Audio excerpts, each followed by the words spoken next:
Hello students, how are you all? जय हिंद all of you. आज आपके साथ डिस्कशन करने वाला हूँ एक ऐसा टॉपिक जो कि मुझे लगता है कि आप लोगों से बहुत रिलेट करता है। आप लोगों के कई बार मुझे मैसेजेस आते हैं वीडियोस के दौरान या लाइव में जब मैं होता हूँ तो इस तरह की आप बातें पूछते हो। और ये कोई एक ऐसा छोटा टॉपिक नहीं है कि जिस पर डिस्कशन नहीं किया जाना चाहिए या जिसको इग्नोर किया जाना चाहिए। मैं समझता हूँ एज एजुकेटर मेरी एक रिस्पॉन्सिबिलिटी बनती है एज अ मेंटोर कि आपको इन चीज़ों के बारे में थोड़ा सा कुछ बातचीत करी जाए आप लोगों के साथ। मैं कुछ अलग से आपको बात नहीं बताऊंगा, कुछ बातें सिर्फ मैं आपको दिखाऊंगा। सेल्फ इंटरोगेशन हमारा यहाँ पर होने वाला है इस टॉपिक के दौरान। जैसे एक पेंटर ने एक बहुत प्यारी सी पेंटिंग बनाई, लेकिन उस पेंटिंग में कई साल बाद एक ही जगह रखे जाने के कारण कई बार उस पर धूल जम गई, धूल की एक परत जम गई, उसकी खूबसूरती गायब हो गई। लेकिन सिर्फ एक फूंक मारकर उसकी खूबसूरती को वापस लाया जा सकता है। सिर्फ धूल हटाने जितनी इतनी ही देर होती है सिर्फ समझने के लिए। हमें समझना है, हमें डिस्ट्रैक्शन से दूर नहीं भागना। आपने देखा ना, अगर आप किसी चीज़ से दूर भागते रहते हो ना, अगर आप दूर भाग रहे हो उस चीज़ से, इसे पलायन कहते हैं और ये हमेशा गलत ही होता है। अगर हम उस चीज़ को समझ लें, अगर हम उस चीज़ को देख लें एक बारी में, उसकी होल पिक्चर को समझ लें, उसकी साइकोलॉजी को समझ लें, तो हमें समझ में आएगा कि हम जिस चीज़ से भाग रहे थे सिर्फ वो छलावा था, एक इल्यूजन था। आपको बातें सिर्फ इसलिए बता रहा हूं क्योंकि मुझे समझ में आता है जब हम रामायण देखते हैं तो हम देखते हैं कि कैसे कर कर हनुमान जी तक को उनकी शक्तियों को याद दिलाना पड़ा था जामवन जी को। तो एक बहुत बड़ी सीख हमें रामायण से देखने को मिल रही है कि पवन पुत्र हनुमान जी को तक उनकी शक्तियों को याद दिलाने की जरूरत पड़ती है किसी तीसरे व्यक्ति के द्वारा। एक तीसरे व्यक्ति की भूमिका मैं आपके सामने यहाँ पर निभा रहा हूँ, एक तीसरे व्यक्ति का काम मैं यहाँ पर अदा कर रहा हूँ, एक रोल मैं यहाँ पर निभा रहा हूँ। मैं आपको सिर्फ आपकी पोटेंशियल्स को यहाँ पर बताने के लिए आया हूँ, डिस्कस करने के लिए आया हूँ, वही मैं आपके साथ डिस्कस करने वाला हूँ।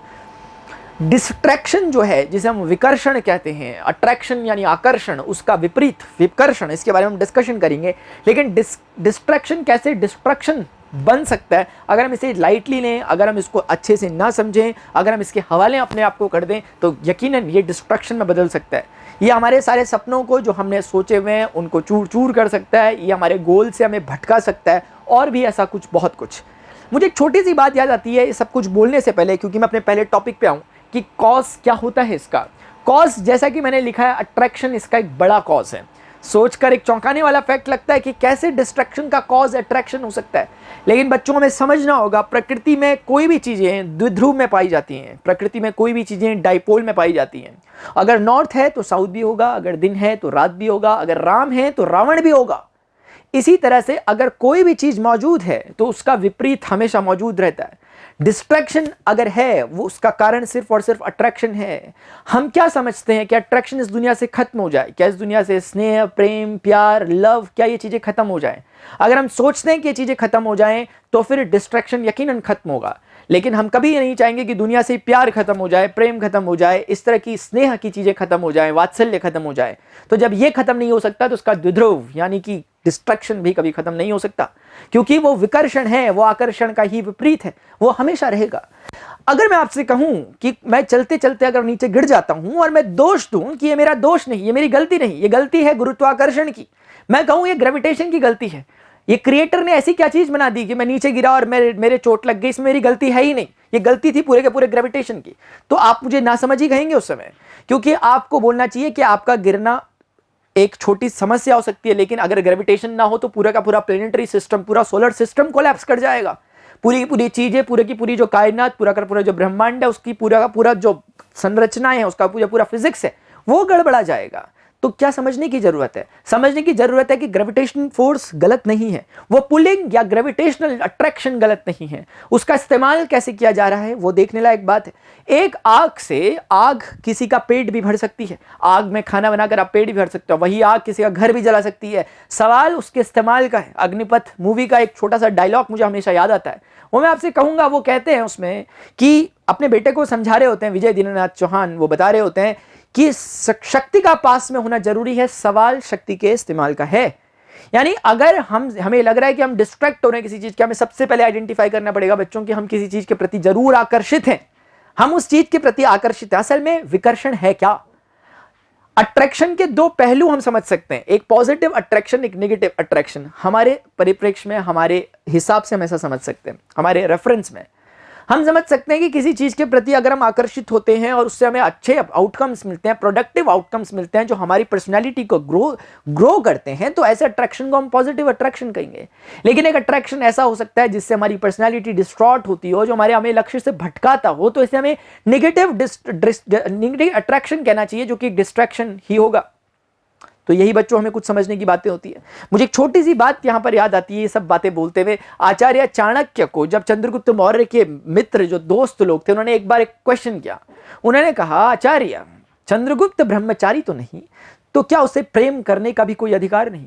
तो आचार्य चाणक्य कहते हैं, क्यों नहीं, लेकिन जब उसका लक्ष्य उसके समक्ष चीख चीख कर पुकार रहा हो, तो क्या ऐसे समय में प्रेम में उलझना उचित है? वैसे क्या होता है प्रेम? एक ऐसा नैतिक नशा, एक ऐसी मादकता जिसमें डूबकर आसपास का सारा क्षेत्र, आसपास का सारा ब्रह्मांड हमें उसी में समाहित होता नजर आता है। इस प्रकार की बात आचार्य चाणक्य कहते हैं अपने नीति शास्त्र में। चाणक्य नीति में जो वो बातें कह रहे होते हैं, वो कह रहे होते हैं हमें समझना होगा कि कहां पर हम पॉजिटिव अट्रैक्शन की तरफ चले जा रहे हैं और कहां हम नेगेटिव अट्रैक्शन की तरफ चले जा रहे हैं। ऐसे अट्रैक्शन का फायदा ही क्या, जो आपको आपके लक्ष्य से विलगित कर दे, आइसोलेट कर दे, आपको आपके लक्ष्य से ही भटका के रख दे, आपके लक्ष्य को पूरी तरीके से रुइन कर दे। तो इसीलिए ये बातें बोली जाती हैं। तो कॉज शायद आप समझ पा रहे होंगे, कॉज कुछ और नहीं, अट्रैक्शन ही है बच्चों। आग है, हमें पता है कि आग की प्रकृति है जलाना, लेकिन उसके बावजूद अगर हम आग में हाथ डालते हैं तो ये गलती आग की नहीं है।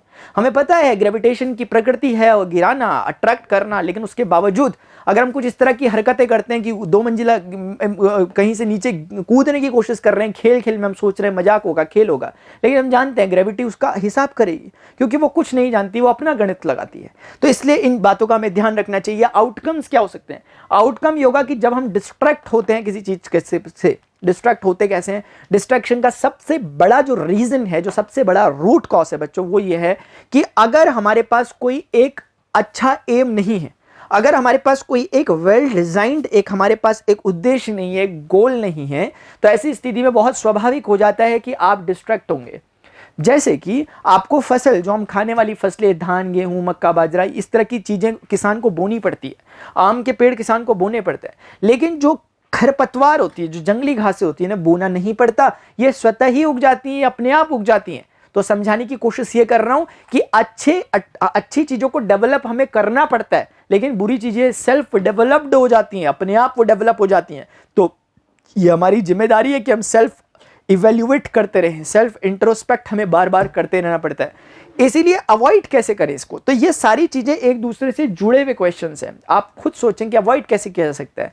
मैं बार बार कहता हूं, इसको अवॉइड करने का सिर्फ और सिर्फ एक ही रास्ता हमारे पास है, वो ये कि हम एक एप्रोप्रिएट वाई निर्धारित करें, एक एप्रोप्रिएट वाई डिजाइन करें अपने आप के लिए। हम देखें कि हम सुबह अगर उठ रहे हैं तो हमारे पास कौन सा एक लक्ष्य है। लक्ष्य कुछ भी हो सकता है, जरूरी नहीं है कि मैं यही बोलूं कि आप मैथ्स ही पढ़ो सुबह उठ के। लक्ष्य आपके 36 तरह के हो सकते हैं। आप बहुत अच्छा फुटबॉल खेलना चाहते हो, फुटबॉल खेलो।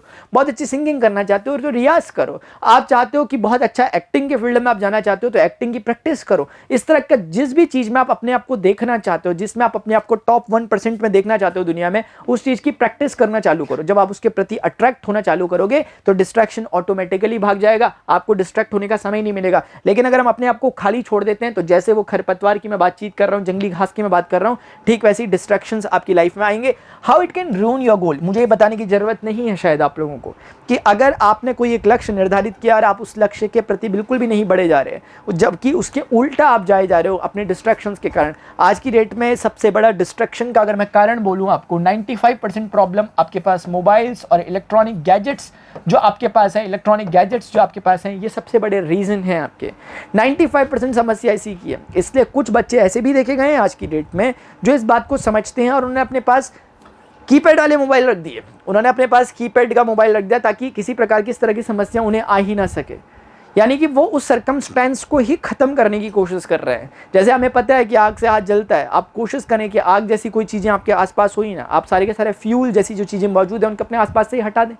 तो इस तरह का अगर कैलिबर हम रख पा रहे हैं तो वो बहुत ज़्यादा बढ़िया रहेगा। नहीं रख पा रहे हैं तो हम कंट्रोल करना एटलीस्ट सीखें, हम उसके नोटिफिकेशंस को ऑफ रखें। जिस भी सोशल मीडिया प्लेटफॉर्म पे हमें जब हमें ज़रूरत हो तब हम जाएं, जब हम बहुत ज़रूरी कोई काम कर रहे हो एयरप्लेन में अपना मोबाइल को रख दें, अपने घर में बता दें कि हमें इस समय पर ही हमारे पढ़ने का समय होता है, या अपने दोस्तों को तक बता दें, या कुल मिलाकर उस समय अपने को बिल्कुल कट ऑफ कर दें इन सभी चीज़ों से, तो डेफिनेटली आपको रिजल्ट देखने को मिलेंगे। एडवांटेज डिस्ट्रैक्शन का क्या हो सकता है? डिस्ट्रैक्शन का एडवांटेज मैंने आपको बताया, क्योंकि हर चीज़ के ग्रेविटेशन का क्या एडवांटेज है, डिसएडवांटेज नहीं है, हर कुछ है। अगर आप सोचेंगे तो डिसएडवांटेज भी आपको बहुत सारे मिल जाएंगे। ये मैं आपके भरोसे छोड़ता हूँ इस चीज़ को कि आप सोचो कि डिस्ट्रैक्शन के क्या, आप एक बार नोट डाउन करो। आज तक आपने बहुत सोच लिया कि डिस्ट्रैक्शन से हमें ये नुकसान, लेकिन डिस्ट्रैक्शन से हमें फ़ायदे क्या हो सकते हैं, ये सोचो। कमेंट सेक्शन में आप बताने की कोशिश करो। हमें किसी भी टॉपिक को जब भी हमें मिलता है, हमें कोशिश ही करनी चाहिए कि हम उसकी इन डेप्थ में जाकर उस टॉपिक को कुरेदें, उस टॉपिक से जानने की कोशिश करें, उस टॉपिक से ही पूछें, उस पर्टिकुलर चीज़ से ही पूछें कि आप चाहते क्या, आप हो क्या, उसका एक इंटरोगेशन उसका अगर हम करें, इसी इंटरोगेशन के दौरान हमें बहुत सारी चीज़ें समझ में आ जाती हैं। हमें एज अ वॉरियर नहीं काम करना होता, यहाँ पर हमें एज अ ऑब्जर्वर काम करना होता है बच्चों।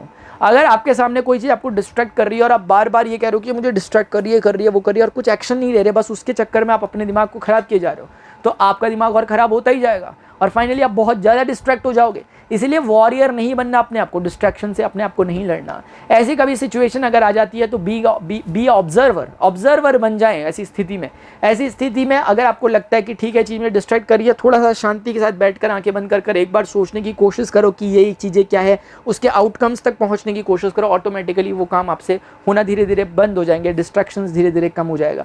लेकिन ये कोई एक सेकंड की बात नहीं होती, एक क्षण की बात नहीं होती, एक मिनट की बात नहीं होती, एक दिन की बात नहीं होती, 2 दिन की बात नहीं होती, 5 दिन की बात नहीं होती। एटलीस्ट 7 दिन आप करो इसे, एटलीस्ट 7 दिन आप इसे प्रैक्टिस में लाने की कोशिश करो। जो कुछ आप काम कर रहे हो उसे एज अ ऑब्जर्वर आप उसे ऑब्जर्व करते हुए करो।